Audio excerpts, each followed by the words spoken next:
Tehran Tel Aviv চলমান সংঘাতের মধ্যেই বড়সড় নিরাপত্তা অভিযান চালিয়েছে ইরান। দেশটির খুজেস্তান প্রদেশে ইসরায়েলি গোয়েন্দা সংস্থা মোসাদের সঙ্গে সংশ্লিষ্ট ৫৪ জন গুপ্তচরকে গ্রেফতার করা হয়েছে। খবরটি নিশ্চিত করেছে তুরস্ক ভিত্তিক বার্তা সংস্থা আনাদোলু। প্রসিকিউটর অফিস জানায়, এদের বিরুদ্ধে অভিযোগ হলো তারা শত্রুপক্ষের হয়ে তথ্য সংগ্রহ, রাষ্ট্রবিরোধী প্রচারণা এবং গুজব ছড়িয়ে দেশের অভ্যন্তরীণ নিরাপত্তা ও সামাজিক স্থিতিশীলতা বিনষ্টের চেষ্টা করছিল।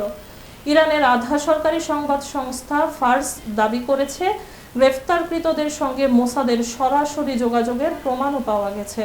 নিরাপত্তা বিশ্লেষকরা বলছেন, এই ঘটনা ইসরায়েল ইরান উত্তেজনার নতুন মাত্রা।